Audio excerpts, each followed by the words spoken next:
Pues muchas gracias y bienvenida a Enlace Judío. Y aquí desde México tenemos muchas preguntas. Pero primero que nada, bueno, mandar obviamente nuestra apreciación a todos los infectólogos y bueno, incluyéndote por el manejo de COVID y preguntarte primero, ¿cómo ha sido tu experiencia? Y porque entiendo que tú estás tratando pacientes de COVID, ¿cómo has visto ya un año de pandemia cómo teníamos el manejo en marzo del año pasado y cómo están manejando, cómo son los protocolos, cómo han evolucionado los protocolos para el manejo de pacientes COVID-19? Muchas gracias por invitarme, Carol. Ha sido una experiencia única para un infectólogo ver cómo esta pandemia ha afectado todo el mundo entero y a diferentes momentos en cada parte del mundo. Para nosotros aquí en Los Ángeles empezamos aproximadamente hace un año y lo que yo quería comentar es que cuando empezó la pandemia estábamos más o menos donde estamos ahorita en el número de casos y en ese momento yo pensé que era el fin del mundo cuando teníamos al mismo tiempo en la terapia intensiva 25 pacientes con la misma enfermedad infecciosa. Hasta en la época, yo soy suficientemente mayor que yo viví la época de la pandemia del SIDA.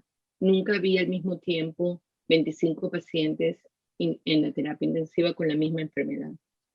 Desde ese momento hemos aprendido que lo más importante todavía hoy por hoy es la prevención de la enfermedad. Porque una vez que la persona se infecta con el virus, todavía no sabemos quién es el que se va a enfermar y morir y quién no. Y al tener una pregunta tan grande, lo mejor es prevenir. Y gracias a que tenemos ahorita vacunas y sabemos que usar la máscara previene muchísimo la enfermedad, todavía yo sigo en cada una de estas entrevistas insistiendo que no nos olvidemos de eso. En cuanto al tratamiento en sí, hemos demostrado todo lo que nos sirve. Todavía no hemos encontrado algo que sí sirve. Hemos demostrado ya en estudios randomizados que la medicina para la malaria que se llama cloroquina, hydrochloroquine, no funciona. Hemos demostrado que la combinación de medicinas como esa con un antibiótico que se llama acitromicina es peligrosa. No solamente que no sirve, que hemos tenido al principio de la epidemia una mortalidad más alta en los pacientes que tomaron esa combinación. Hemos demostrado que cuando el paciente viene muy tarde al hospital, ya es muy tarde revertir los daños ocasionados en los pulmones o en el corazón o en el intestino y especialmente en el riñón.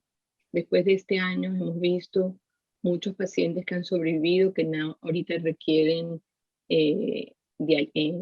diálisis. Las pocas cosas que hemos visto en todo este año que han funcionado y han poco a poco también cambiado es dar una medicina que es antiinflamatoria esteroide que se llama Decadron, lo cual se puede sustituir con cualquiera otra de las medicinas de esteroides, que si se da suficientemente temprano cuando el paciente ya empieza a tener problemas en los pulmones, empieza a disminuir un poco la mortalidad. De todas maneras, esos pacientes también terminan muy enfermos, pero se ha demostrado que disminuye un poco la mortalidad. Hay otra medicina que hemos comentado que es una medicina antiviral que se llama el Remdesivir, que lo mismo ha demostrado un poquito de mejoría del número de días que se enferma el paciente menos, pero solo si se da temprano. Es decir, que una vez que el paciente viene ya al hospital, no ha demostrado mucha mejoría. Y es una medicina muy difícil de conseguir, muy difícil de dar en la casa porque es solamente en forma intravenosa. Entonces, después de un año, hay mucho que he tenido experiencia con el Remdesivir. No he tenido mucha esperanza que esa va a ser la solución del paciente que está enfermo. Y por último, son las medicinas que llamamos anticuerpos contra la enfermedad del COVID, que lo hay en manera de un solo grupo de anticuerpos o una combinación de dos anticuerpos.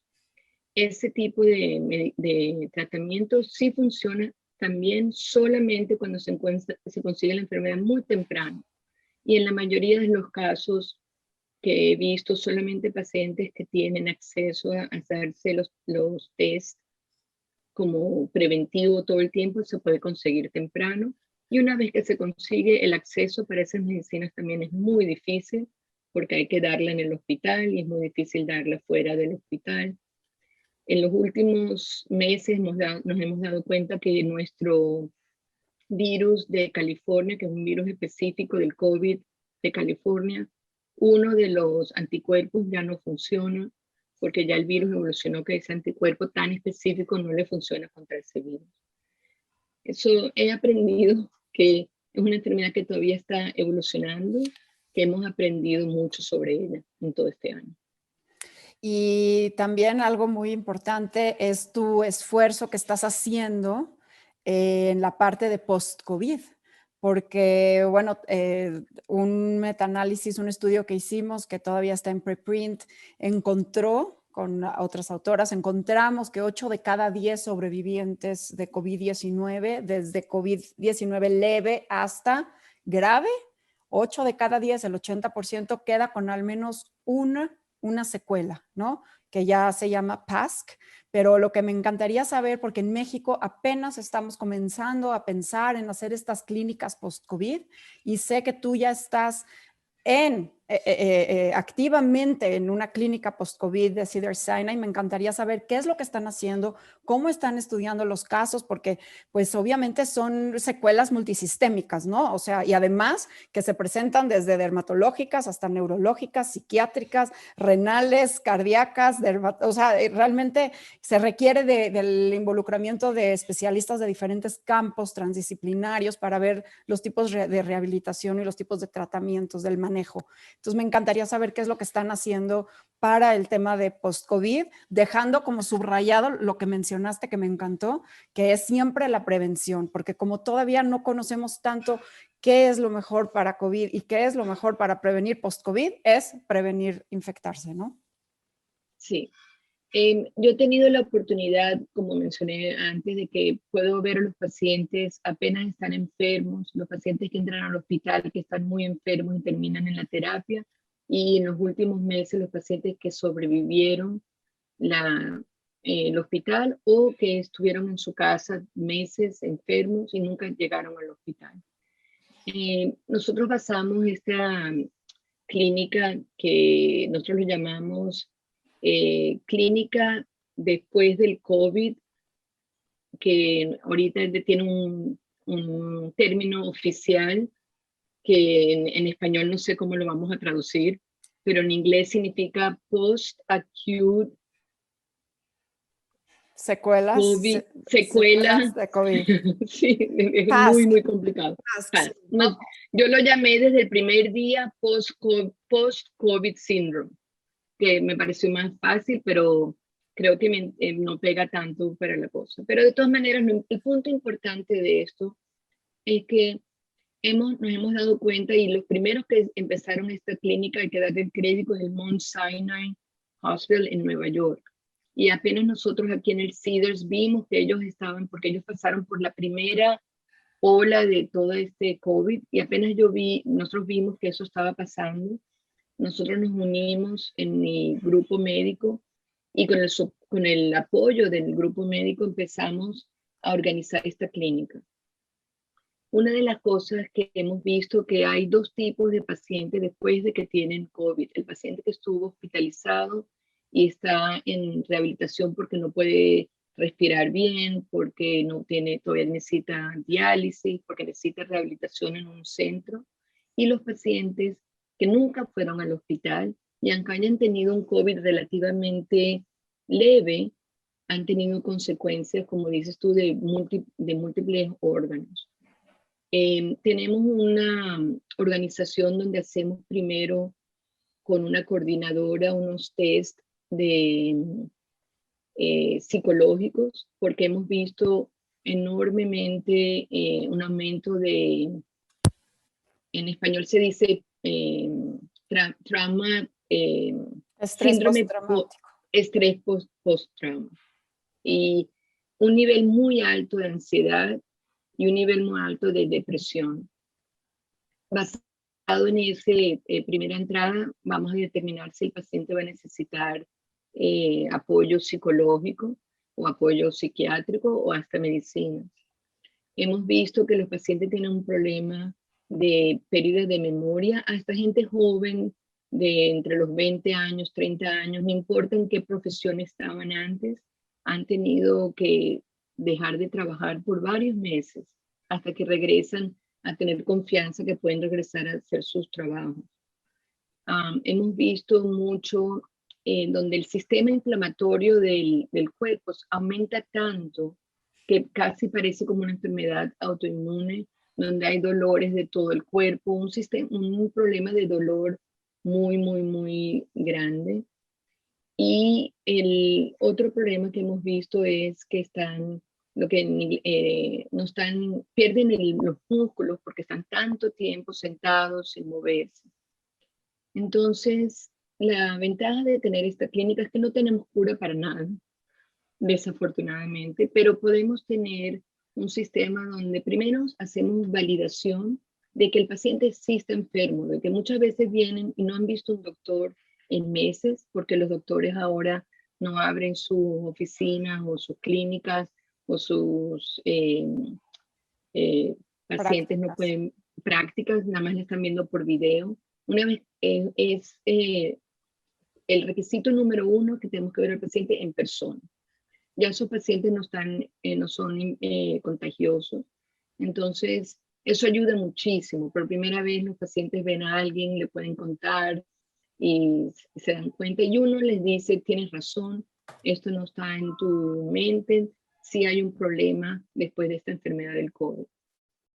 Lo segundo es que podemos, dependiendo de los problemas, referir al paciente a especialistas un poco más, que tengan más experiencia con los problemas neurológicos.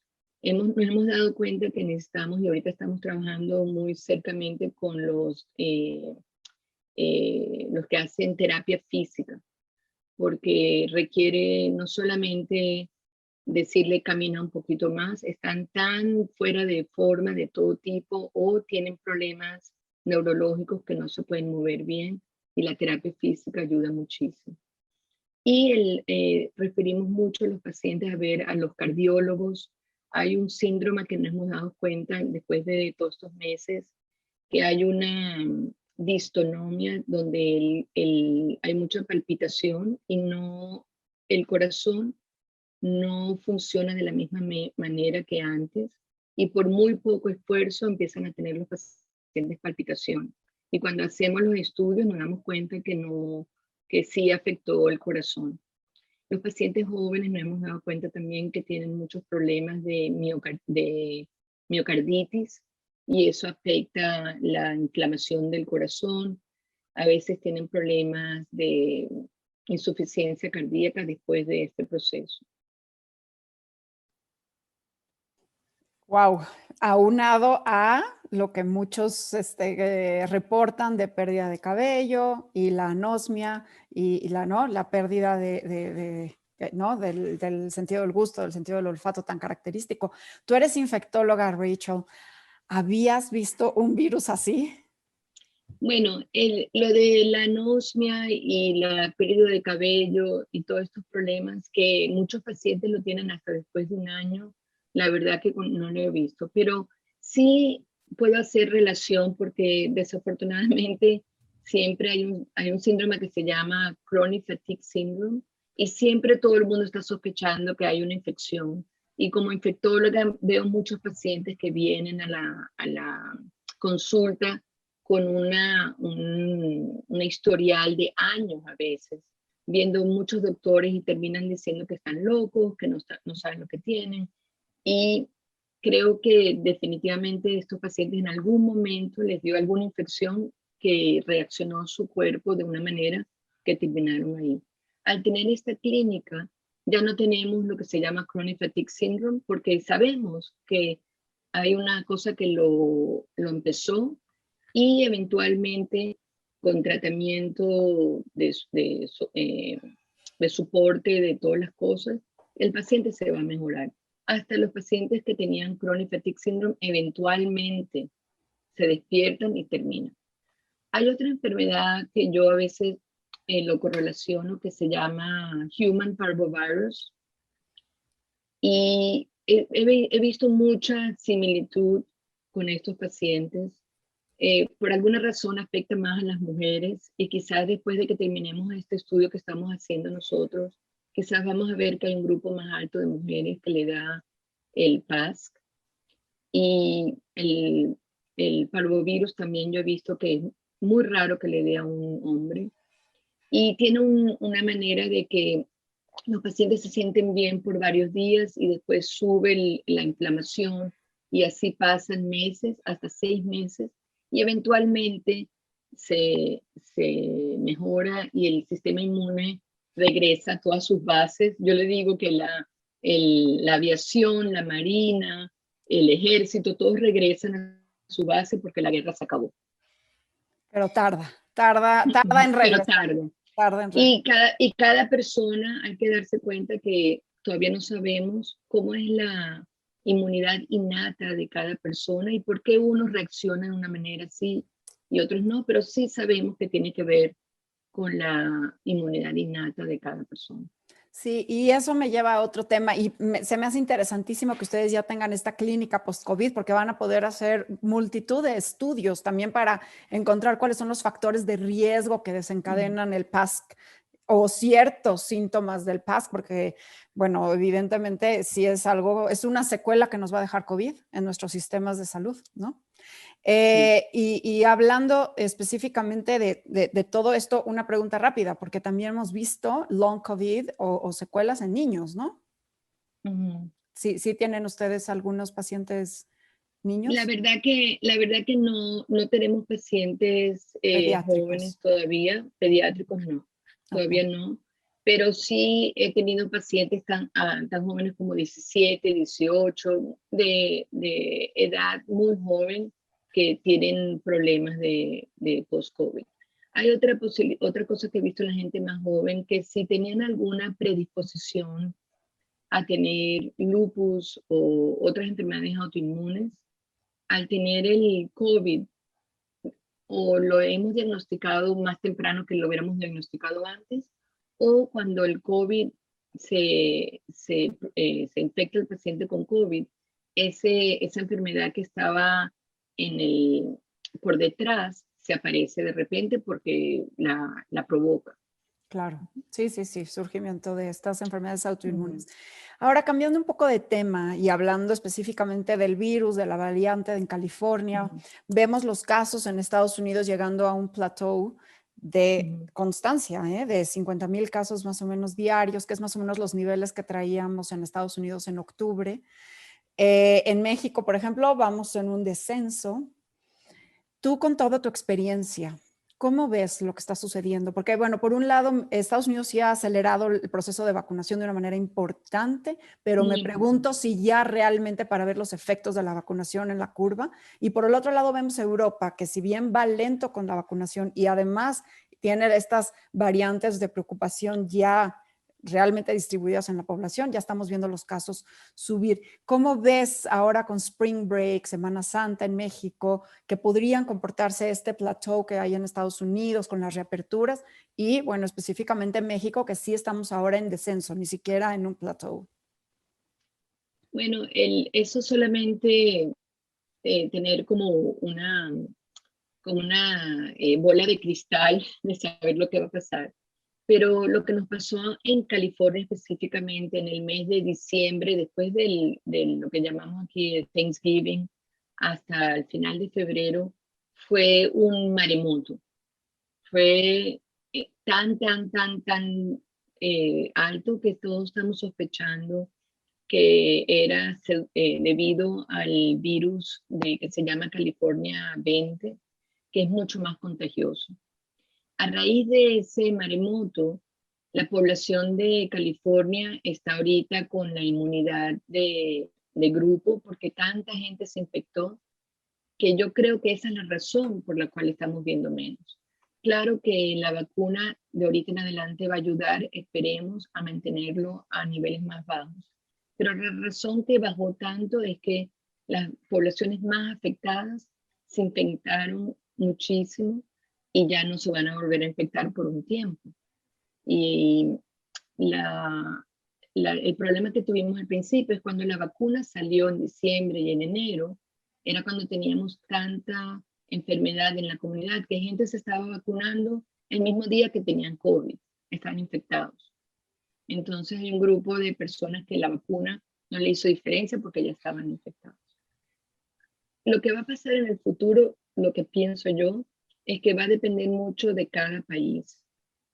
Cada país tiene diferente acceso a, a las vacunas y diferente acceso a cómo los gobiernos deciden eh, controlar la transmisión del virus. Aquí en Estados Unidos son fronteras abiertas, entonces vamos a tener que tener también en cuenta de que hay virus que van a transformarse, mutarse en otras partes del mundo, que van a llegar aquí a Estados Unidos. Por ejemplo, es muy preocupante el virus que se está mutando en Manaus, en Brasil, porque ya es un virus que eh, tiene su segunda mutación. La población de Manaus a todo el mundo le dio el COVID y ahorita le está dando por segunda vez, a pesar que ya tuvieron el COVID. Entonces, cuando estos virus empiecen a llegar a Estados Unidos, ahí es donde vamos a demostrar qué pasa con el que estuvo vacunado, qué pasa con el que no estuvo vacunado. Hacemos mucho ejemplo de Israel, pero Israel cerró por completo las fronteras y logró que la vacuna esté funcionando. Pero Estados Unidos no se puede comparar, y México tampoco se puede comparar porque tiene fronteras por todas partes y no están cerradas. Así Entonces, es. al final del día lo que va a pasar es que va a haber un nivel de, por lo menos en Estados Unidos, vamos a tener un nivel de COVID todo el tiempo y probablemente en unos 6 meses o 7 meses vamos a requerir todos tener una segunda vacuna ¿no? Un refuerzo, de booster, de un refuerzo, refuerzo. un refuerzo, porque vamos a darnos cuenta que no era suficiente la que ya nos tuvimos, a pesar de que hoy por hoy todavía todas las vacunas previenen la muerte. Es decir, que definitivamente el mensaje una vez más es que no importa cuánto oigamos en todos los medios sociales de que hay un mutante aquí, un mutante allá, no me voy a poner la vacuna, no vale la pena, sí vale la pena, porque todas las vacunas que están en el mercado hoy por hoy previenen la muerte y la hospitalización, que es lo más importante hoy en día con el COVID.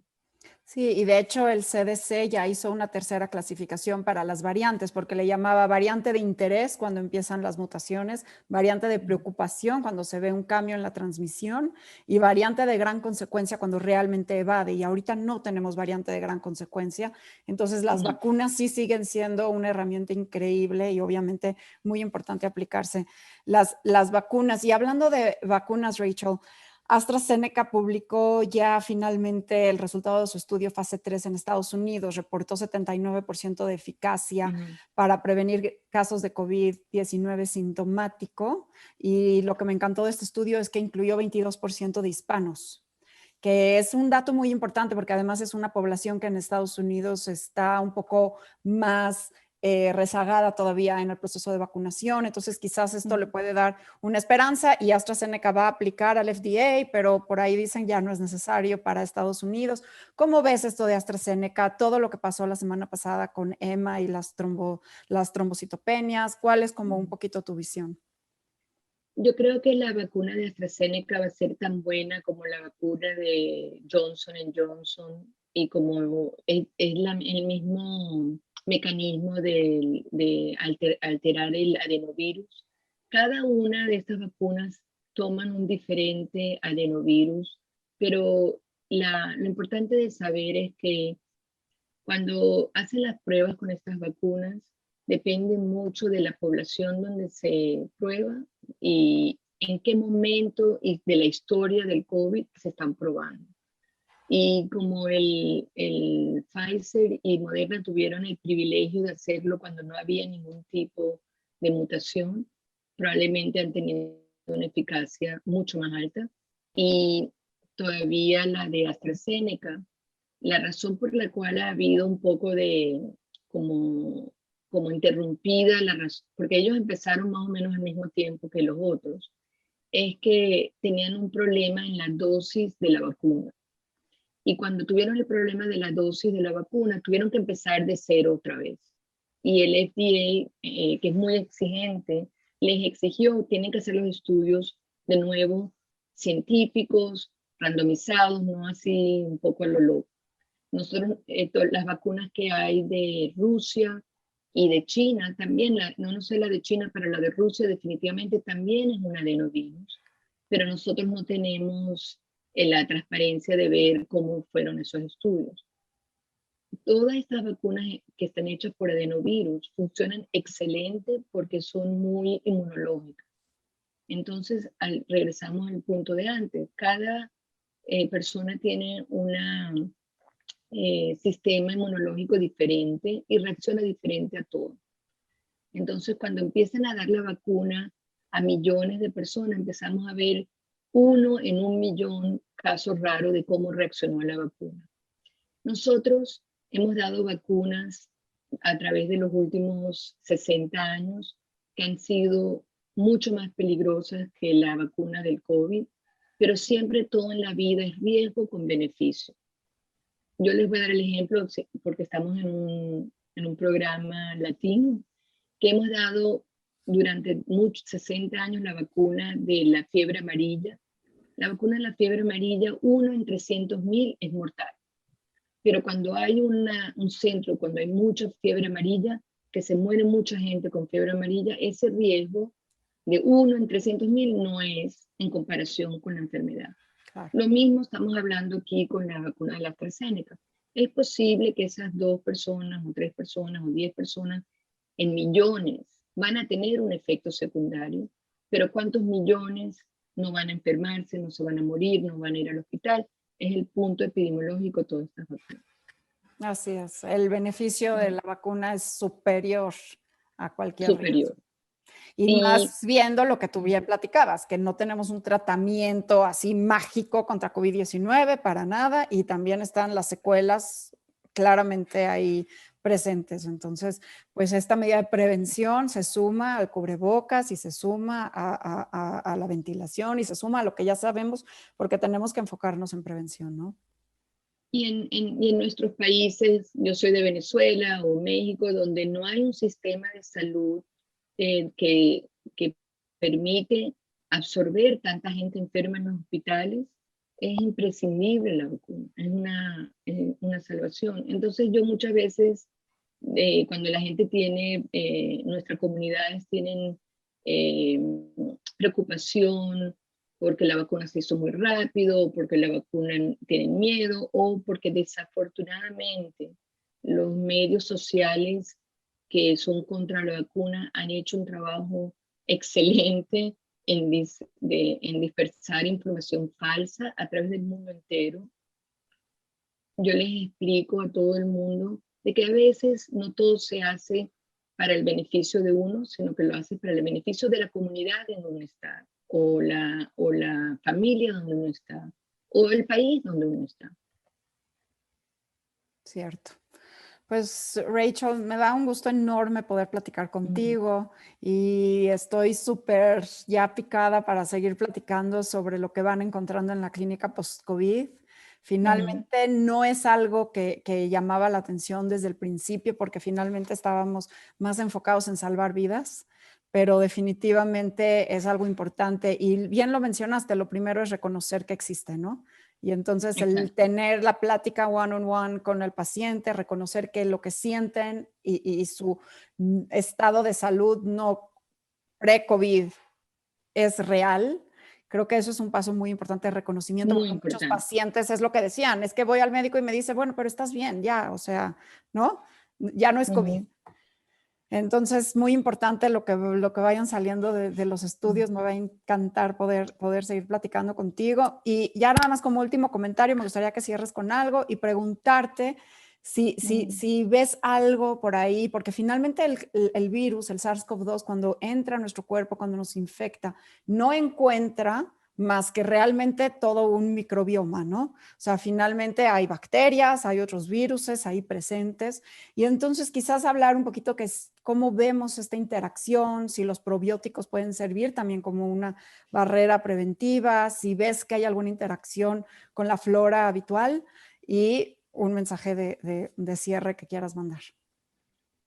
Bueno, cuando el COVID afecta el sistema gastrointestinal, porque hay dos diferentes maneras de afectar. El que pierde el sentido del olfato y el sentido del gusto no es un problema central, no es un problema local. Pero cuando da unas diarreas explosivas, definitivamente se ha encontrado el virus en el sistema gastrointestinal.